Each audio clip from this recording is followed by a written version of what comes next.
Bonjour, dans cette vidéo, on va parler de la lettre de motivation type parce que je sais que c'est un rêve, un espoir que vous caressez, c'est-à-dire qu'il existe une lettre de motivation type dont vous pourriez vous inspirer de manière à ne pas passer trop de temps à les rédiger. Dans cette vidéo, malheureusement, on va voir pourquoi ça n'est absolument pas pertinent d'utiliser des lettres de motivation type. Restez jusqu'à la fin parce que quand même, je vais vous donner quelques ressources qui vont vous aider à vous inspirer parce que c'est le maximum que vous pouvez faire. Vous inspirer d'autres lettres de motivation, mais certainement pas les copier et trouver une formule type que vous allez pouvoir dupliquer à l'infini. Je m'appelle Nolwenn Bernachat-Solan, je suis coach carrière. J'accompagne depuis 15 ans des managers, des top managers et des dirigeants dans leur évolution professionnelle. Téléchargez dès à présent le guide pratique de l'entretien d'embauche. Vous trouverez le lien en description de la vidéo. Alors, pourquoi j'estime qu'il ne faut absolument pas envoyer des lettres de motivation type? On va voir pourquoi il ne faut pas le faire sur la forme et pourquoi il ne faut surtout pas le faire sur le fond.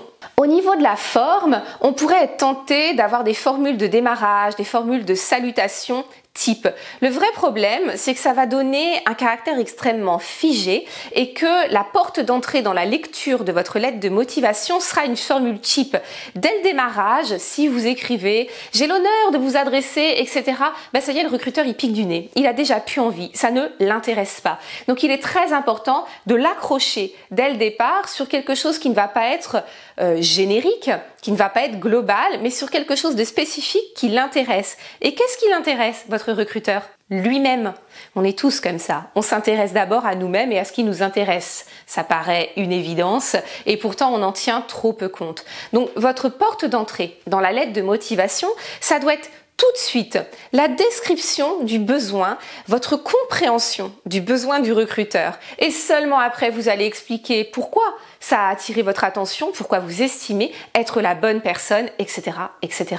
Donc attention aux formules génériques dès le début de la lettre de motivation. Il y a de fortes chances que ça pénalise complètement la lecture, qui ne s'intéresse pas à la suite. Idem pour la signature. Veuillez recevoir l'expression de toute ma considération, etc., etc. C'est très ampoulé, ça va casser cette dynamique relationnelle que vous essayez d'instaurer avec le recruteur. Donc essayez d'être sur quelque chose de suffisamment formel, de poli, mais qui ne soit pas trop ampoulé. Ça peut être tout simplement mes sincères salutations.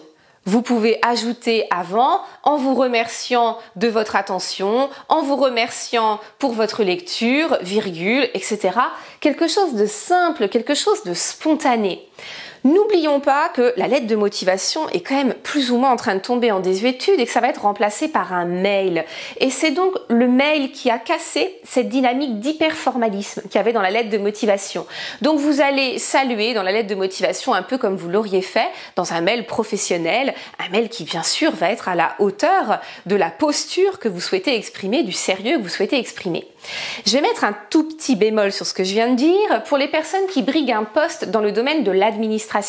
Que vous soyez fonctionnaire et que vous souhaitiez écrire une lettre de motivation pour postuler, briguer un nouveau poste, ou que vous cherchiez à entrer dans l'administration avec un contrat de type contractuel, un contrat de droit privé. Mais là, il va falloir respecter un certain formalisme, c'est le principe même de l'administration, c'est son ADN, c'est sa manière de montrer le sérieux de l'exercice des missions de l'État. Donc c'est vraiment important de garder ce formalisme dans ces cas-là.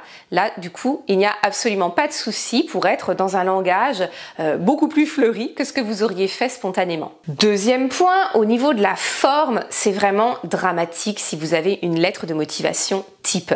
L'entreprise se doute bien que vous lui écrivez parce que vous avez trouvé l'annonce intéressante, que vous estimez avoir les compétences et que vous aimeriez vraiment beaucoup les rencontrer. Si c'est ce que vous dites dans votre lettre, c'était pas la peine de l'écrire. Ils s'en doutent, 100% des candidats peuvent écrire la même chose. Ça ne vous distingue pas. Or, ce qu'il faut, c'est vous distinguer de la masse des CV et des lettres que les recruteurs vont avoir à lire. Ce qu'il ne faut pas oublier, c'est que très souvent, les CV peuvent être triés très souvent. Disons que les CV peuvent être triés par des algorithmes. La lettre de motivation est beaucoup plus souvent lue par une personne humaine. Il va donc falloir créer de la chaleur, il va falloir créer de l'interaction, de l'émotion. L'algorithme se fiche de l'émotion. L'être humain s'intéresse énormément à ça. Donc vous devez créer une alliance, vous devez créer la rencontre et pour ça forcément il faut personnaliser la lettre de motivation. Si ça vous intéresse, j'ai réalisé une vidéo qui parle de la lettre de motivation originale. À l'intérieur on parle de la personnalisation, n'hésitez pas à aller la regarder. Donc vraiment ça vous porterait totalement préjudice de faire une lettre de motivation type ultra formelle. À la limite il vaut mieux ne rien envoyer qu'envoyer cette lettre-là. Il vaut mieux envoyer un CV avec un tout petit mail, avec une simple formule de politesse et une bonne réception, etc., plutôt qu'une lettre de motivation type qui va vraiment directement vous mettre de côté. Comme promis, voici quelques ressources qui peuvent vous permettre de vous inspirer, qui peuvent vous permettre d'aller voir certains modèles de lettres de motivation pour vous lancer dans l'écriture. Mais attention, encore une fois, certainement pas pour faire du copier-coller.